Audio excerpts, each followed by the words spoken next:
Hello दोस्तों, आइए आप सबका स्वागत है हमारे यूट्यूब चैनल पीके ज्ञान मस्ती में। हम लोगों ने क्लास 9th में जो चैप्टर है बहुपद, तो इससे पहले की वीडियो है उसमें हम लोग पढ़ चुके हैं कि चर राशि किसे कहते हैं, अचर राशि किसे कहते हैं और बीजीय व्यंजक किसे कहते हैं। तो अब हम लोगों को पढ़ना है बहुपद की परिभाषा। तो आइए पढ़ते हैं, समझते हैं कि बहुपद किसे कहते हैं। तो हम लोग को पढ़ना है बहुपद की परिभाषा, तो ध्यान से समझिएगा। बीजीय व्यंजक पढ़े हैं ना हम लोग, तो ऐसा बीजीय व्यंजक जिसमें जो चर राशियां हो उनके घातांक क्या हो, ऋणोत्तर पूर्णांक हो। ऐसा बीजीय व्यंजक जिसमें चर राशियों के घातांक ऋणोत्तर पूर्णांक हो, उन्हें उस बीजीय व्यंजक को बहुपद कहते हैं। ध्यान से समझिएगा मैं क्या कह रहा हूं। एक इसमें मैं शब्द कह रहा हूं, यहाँ आप लिखना चाहे तो लिख सकते हैं, ऐसा बीजीय व्यंजक जिसमें चर राशियों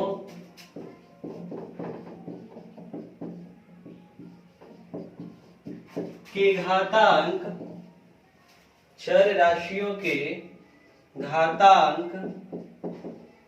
ऋणोत्तर पूर्णांक हो। चर राशियों के घातांक ऋणोत्तर पूर्णांक हो। और समझिएगा कि ऋणोत्तर पूर्णांक का मतलब क्या है। तो ऋणोत्तर पूर्णांक का मतलब यह है कि वह पूर्णांक जो ऋणात्मक नहीं होते हैं। तो जो ऋणात्मक नहीं होते हैं यानी कि 0, 1, 2, 3 ऐसे चलता चलेगा अनंत तक, यही जो पूर्णांक है ये ऋणोत्तर पूर्णांक बनेंगे। तो ऐसा बीजीय व्यंजक जिसमें चर राशियों के घातांक क्या होते हैं, ऋणोत्तर पूर्णांक होते हैं, उस बीजीय व्यंजक को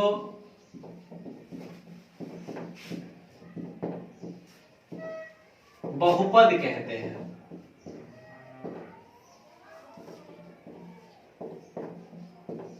उस बीजीय व्यंजक को क्या कहते हैं, बहुपद कहते हैं। जैसे उदाहरण से समझिए इसको। जैसे मैंने लिख दिया x² + 1।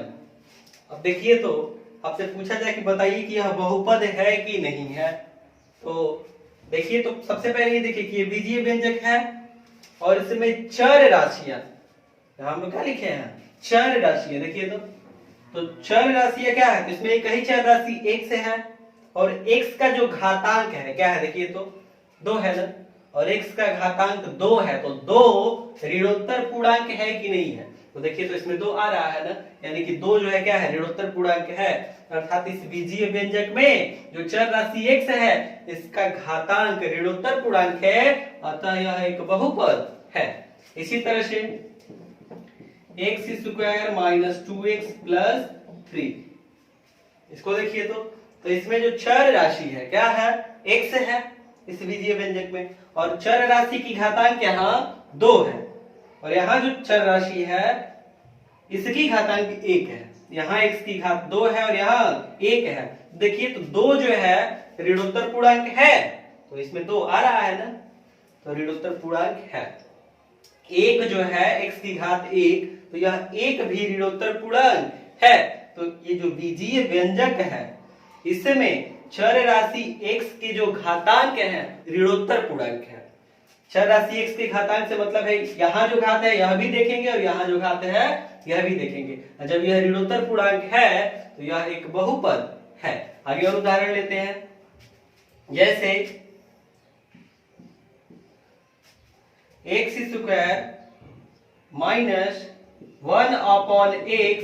+ 1, इसको देखिए तो इसमें जो है चर राशि x है, x का घातांक यहाँ क्या है, 2 है, और यहाँ क्या है, 1 है। लेकिन ये समझिएगा, ये 1 नहीं बोलेंगे क्योंकि x² माइनस, और इस x को ऊपर लेके आइए तो ऊपर, तो x की घात क्या बनेगा, -1 ना, +1 ऐसे बनेगा। तो जब ऐसे बनेगा तो देखिए यहाँ x का घात 2 है, यहाँ x का घात -1 है, तो यहाँ जो 2 है, यहाँ तो ऋणोत्तर पूर्णांक है, लेकिन यहाँ जो -1 आ रहा है, x की घात -1, तो वह क्या इसमें आएगा? वह ऋणोत्तर पूर्णांक है, इसमें नहीं आएगा। तो यहाँ लिखेंगे कि जो बीजीय व्यंजक है x² - 1 अपॉन x + 1, इसमें x की घातांक जो -1 है वह ऋणोत्तर पूर्णांक नहीं है, इसलिए यह एक बहुपद नहीं है। आगे और उदाहरण लेके समझा जाए तो ध्यान दीजिएगा, x² प्लस √x - 1, ध्यान दीजिएगा यहाँ। तो x की घात यहाँ 2 है और यहाँ क्या है घात, तो समझिएगा x² प्लस ये जो √x है, इसकी जगह लिख सकते हैं हम लोग x की घात 1/2 -1। अब देखिए तो यहाँ x की घात 2 है, यहाँ x की घात 1/2 है। 2 जो है ये तो ऋणोत्तर पूर्णांक है, इसमें आ जाएगा। 1/2 क्या यह ऋणोत्तर पूर्णांक है? इसमें आएगा? नहीं आएगा। तो जब 1/2 ऋणोत्तर पूर्णांक नहीं है, तो इस बीजीय व्यंजक में जो चर राशि x है, इसके घातांक यहाँ जो 2 है ये तो ऋणोत्तर पूर्णांक है, लेकिन यहाँ जो घातांक 1/2 है ये ऋणोत्तर पूर्णांक नहीं है, इसलिए यह एक बहुपद नहीं है। आगे और उदाहरण लेते हैं, जैसे x² प्लस y², अगर ऐसे लिख दिए हम लोग तो देखिए तो यहाँ जो चर राशि है इसमें 2 चर राशियां हैं, x और y। तो x का जो घातांक है क्या है? 2 है, और यहाँ y का जो घातांक है यह भी 2 है। तो देखिए तो क्या ये जो घातांक है ऋणोत्तर पूर्णांक है कि नहीं है? तो इसमें आएगा, 2 जो है इसमें आएगा ऋणोत्तर पूर्णांक पे। तो अतः यह बीजीय व्यंजक एक बहुपद है। एक चीज समझिएगा, जब बहुपद में एक चर राशि हो तो उसे एक चर राशि में बहुपद बोलते हैं। यदि बहुपद में 2 चर राशियां हैं तो उसे 2 चरों में बहुपद कहते हैं। 3 चर राशियां हैं तो उसे कहते हैं कि 3 चरों में बहुपद है। जैसे यहाँ x² प्लस y² लिखे तो ये हम लोगों ने कहा कि बहुपद है, तो कहेंगे कि x² प्लस y² 2 चर राशियों x तथा y में एक बहुपद है। इसी तरह से यदि n चर राशियां हैं तो हम लोग कहेंगे कि बहुपद जो है n चर राशियों में एक बहुपद है। बहुपद को कहेंगे कि वह n चर राशियों में एक बहुपद है। आगे और उदाहरण लेते हैं, समझिएगा। जैसे मैंने लिख दिया 1, और अब कहें कि बताइए कि यह एक बहुपद है कि नहीं है।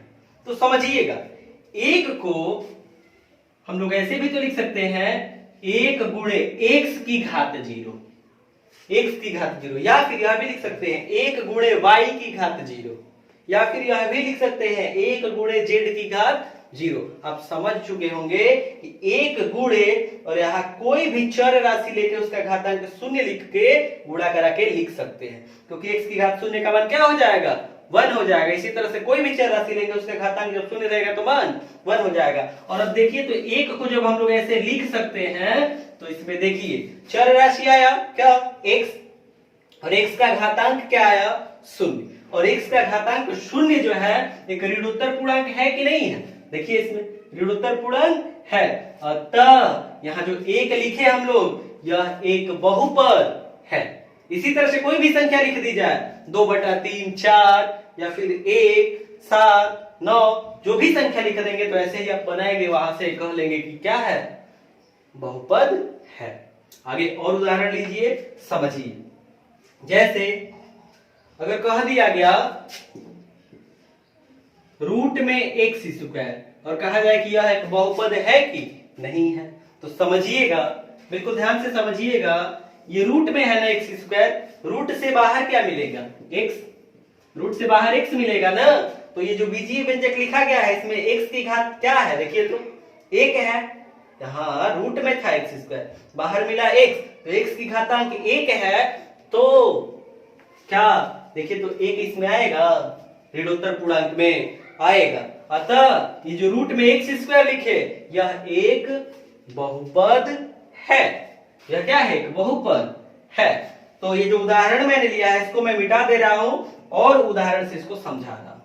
x प्लस √3 इंटू x, तो और ये कहा जाए कि देखिए तो, या फिर ऐसे बना लीजिए x square plus under root 3 into x, और कहा जाए कि बीजीय व्यंजक एक बहुपद है कि नहीं है। तो यहाँ x की घातांक क्या है, 2 है, यहाँ x की घातांक 1 है, तो 2 और 1 क्या है, दोनों जो है ऋणोत्तर पूर्णांक है, 2 भी इसमें आएगा, 1 भी आएगा, अतः यह जो बीजीय व्यंजक है यह एक बहुपद है। बिल्कुल इसी तरह से और समझते हैं, अगर यही लिख दिया गया ऐसे एक्स स्क्वायर प्लस रूट में अंडर रूट 3 इंटू एक्स, समझिएगा यहां मैंने ऐसे लिखा x square plus under root 3 into बाहर है एक्स और यहाँ रूट में ही है एक्स, तो अब कहा जाए कि ये बहुपद है कि नहीं है, तो समझिएगा एक्स स्क्वायर प्लस इसको under root 3 into under root x लिख सकते हैं ना, और under root 3 into under root x लिख लीजिए पहले, तो देखिए तो रूट एक्स का मतलब क्या है, x square plus under root 3, और रूट एक्स का मतलब यह है कि एक्स की घात क्या, 1/2। तो अब बताइए यहाँ x का घातांक क्या है, 2 है, तो 2 एक ऋणोत्तर पूर्णांक है, लेकिन यहाँ जो x का घातांक 1/2 है यह ऋणोत्तर पूर्णांक नहीं है।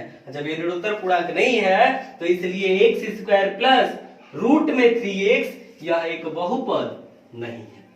आगे और उदाहरण लेके समझते हैं, जैसे देखिए इसी को मैंने ऐसे लिख दिया एक्स स्क्वायर प्लस रूट में -3 इंटू एक्स।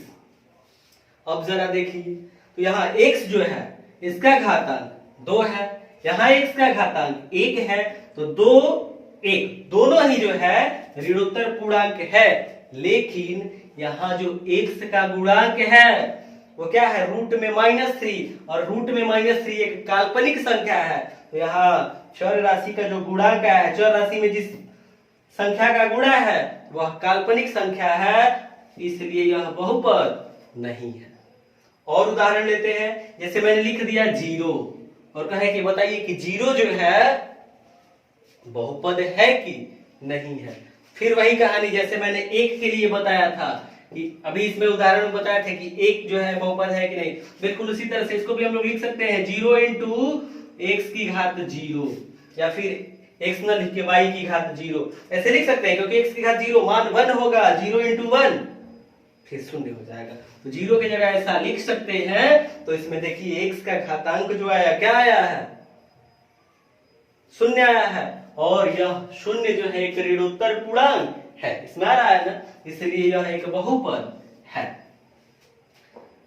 बिल्कुल इसी तरह से और उदाहरण समझिए, इसको मैं मिटा दे रहा हूं उदाहरण को और उदाहरण से समझा रहा हूं। सवाल में दे दिया गया ऐसे रूट में x³ प्लस x, और कह दिया जाए कि बताइए यह बहुपद है कि नहीं है। तो यहाँ ध्यान दीजिएगा, यहाँ x का घातांक क्या कहेंगे, 3 है, इसमें नहीं x³ है ना, दीजिएगा x³ और ये रूट जो लगा है ना, इसका मतलब यह है कि जो अंदर रूट में लिखा गया है इसका घात 1/2, तो इसका घात 1/2 प्लस x, जब घात के ऊपर घात हो तो घातांकों का गुणा हो जाता है, तो 3 गुणे 1/2 मिलेगा क्या, x की घात 3/2 धन x। अब जरा देखिए तो x का घातांक क्या है, यहाँ 3/2 और यहाँ x का घातांक 1 है, तो x का घात जो 1 आ रहा है यह तो ऋणोत्तर पूर्णांक है, लेकिन यहाँ जो x का घात 3/2 है यह ऋणोत्तर पूर्णांक नहीं है, 3/2 ऋणोत्तर पूर्णांक नहीं है, अतः यह जो रूट में x³ प्लस x लिखा गया है यह बहुपद नहीं है। अब जैसे मैंने लिख दिया x की घात 8 धन x की घात 7 धन x, और कहें कि बताइए कि यह बहुपद है कि नहीं है, तो देखिए तो यहाँ x का घात 8 ऋणोत्तर पूर्णांक है कि नहीं है, तो क्या आप कहेंगे कि 0 1 2 3 यही तक लिखे हैं, तो इसमें तो 8 आया ही नहीं है, बिल्कुल ऐसा नहीं है, 0 1 2 3 से डॉट डॉट डॉट लगाए हैं अनंत तक चलेगा, तो इसमें 8 है, 8 यानी कि ऋणोत्तर पूर्णांक है। 7 जो है x का घात यहाँ 7, यह भी ऋणोत्तर पूर्णांक है। इसी तरह से यहाँ जो x का घातांक 1 है यह भी ऋणोत्तर पूर्णांक है, तो इसमें जो चर राशि x है इसका प्रत्येक, इसमें चर राशि x जो है इसका घातांक जो है, इसके जो भी घातांक है सभी क्या है ऋणोत्तर पूर्णांक है, इसलिए यह एक बहुपद है। तो बहुपद में हम लोगों ने बहुत से उदाहरण लिए, समझे इसको हम लोग। बाकी जो है सवाल हल करेंगे हम लोग प्रश्नावली में, तो और सही से उसको समझते चलेंगे। यहाँ एक चीज नोट कर लीजिएगा, नोट में क्या कर लीजिए, तो पहला चीज नोट कर लीजिए क्या, कि जब x का घात ऋणोत्तर पूर्णांक कह रहे हैं, मतलब कि बहुपद में जो चर राशि है उनके घातांक जो है भिन्नात्मक नहीं होते, कर्णी चिन्हों में नहीं होते, मतलब भिन्नात्मक नहीं होंगे, कर्णी चिन्हों से बाहर होंगे। दूसरा नोट कर लीजिए, दूसरा नोट कि जो चर राशि है उसमें यदि किसी संख्या का गुणा हो रहा है तो वह संख्या वास्तविक संख्या होनी चाहिए, काल्पनिक संख्या नहीं होनी चाहिए।